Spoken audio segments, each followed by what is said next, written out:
Hi, I'm Robert, and this is a 10-minute training on entering standards-based goals in eSped. In the next 10 minutes, we will review the components of a standards-based goal and view the process of writing a standards-based goal and objectives in eSped. The focus of this module is solely how to get the goals into eSped to prepare for an ARD. For more information on how to write effective goals or the how and why of goal writing, please consult some of our other modules. To review, a standards-based goal identifies how a student will receive specialized instruction to access the grade level curriculum. All standards-based goals have 5 components. First, they're connected to a TEKS standard, which for our purposes we're going to spell out very clearly. Then the goal itself has the time, condition, which is your accommodations, student behavior, and their mastery criteria stated within the body of the goal.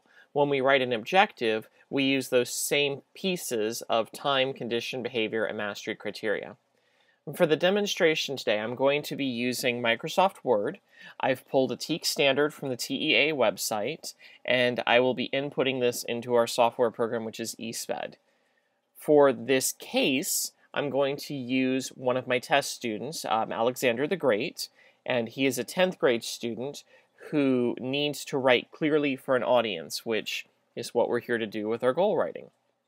So I'm going to exit out of my PowerPoint for just a little bit and go over to a Word document that I've already prepared. So to start, because Alexander's need is to write clearly for an audience, I felt that this best aligned with the English 2 TEK to revise a final draft in response to feedback from peers and teachers and publish written work for appropriate audiences. In alignment with this TEK, I've written some specialized supports for Alexander. Specifically, in 10 minutes, given modeling of the task, Alexander will write a standards-based goal and 2 objectives for a test student in eSped, successfully measured using work samples at 100% accuracy. I wouldn't recommend this goal for any other student, but for Alexander, who's trying to learn how to put the goal in eSped, I think this is perfect. Now, as I said, we're going to write both a standards-based goal and 2 objectives. The easiest way to do this is to copy your goal and paste it into your objectives.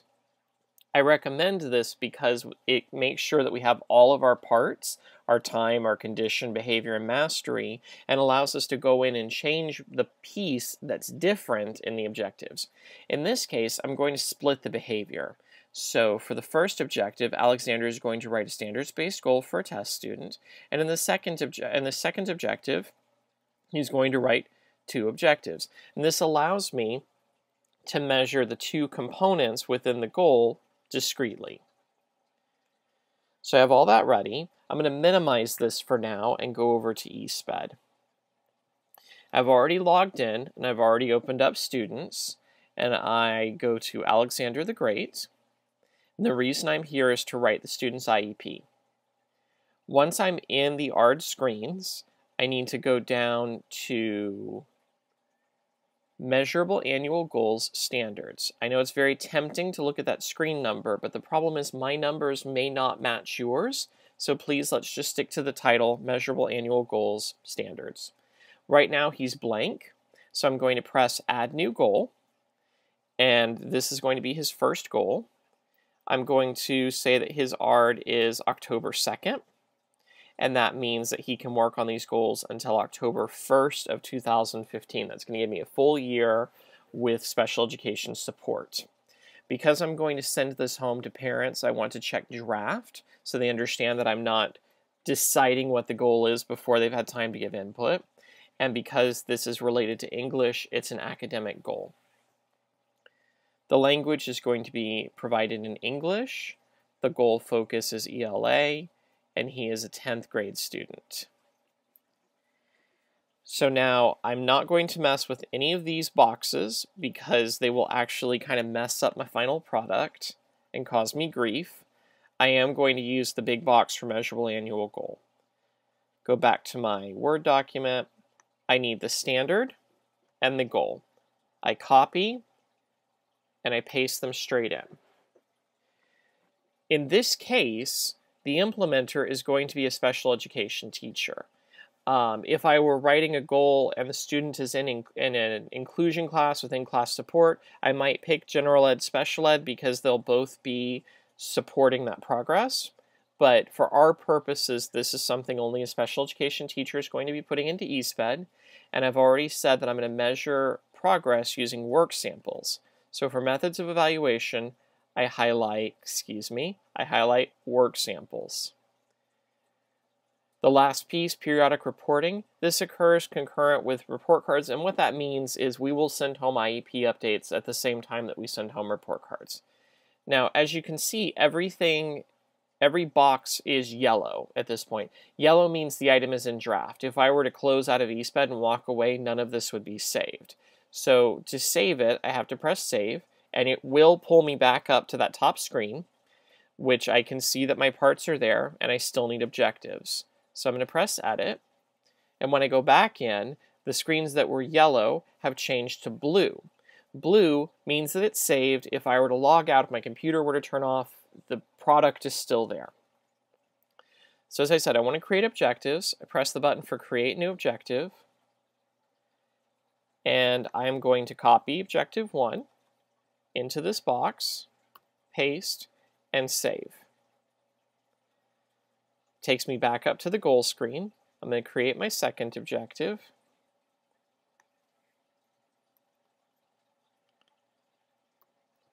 And I'm going to note while I'm here, while I did check draft under the goal, we do not check draft on objectives. And the reason for that is once we check that box, someone has to go in and uncheck it. And if you think about having a student who has many goals and many objectives, it creates a lot of extra work. So we will check draft on goal. Please do not check draft on objectives. That's what it should look like on this screen. I'm going to save so it pulls me back up to the top.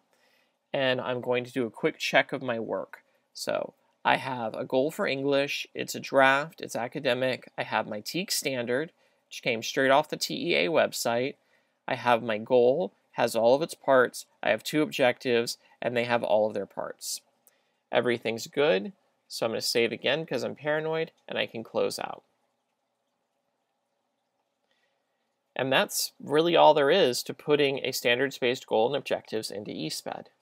So to close this out, we're going to reflect and apply.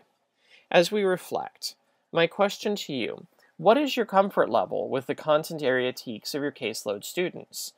Having worked in secondary for quite a while, I know that I always had students who either had 3 or 4 different content areas that I had to know TEACs for, or I could have 3 or 4 content areas and different grade levels, and that's quite a lot to wrap your head around. So then the second reflection piece is, who can you partner with to identify TEACs that align with the disability-related needs of your students? This is an excellent opportunity to build relationships with some of the teachers on your campus. They know the TEACs very well. They know what those skills look like, and I think you'll find if you approach them kindly and ask them nicely, they can give you a lot of good information on which skills, which standards to look at that we can align our specialized instruction to. Therefore, last piece for application, in deciding how to get those standards into measurable skills that are specialized, consider practicing writing goals based on skills assessed in your inclusion classes. So as you look out at your students and you look at what you're teaching and you look at how they're accessing that material, maybe practice writing those standards-based goals, and that will make it a little bit easier to get your arms wrapped around how to align specialized instruction to a TEAC. That's all I have for you today. I want to thank you for taking the time to listen to me. I hope that you're having a great day, and if you're not, then I hope that it gets better. Thank you again.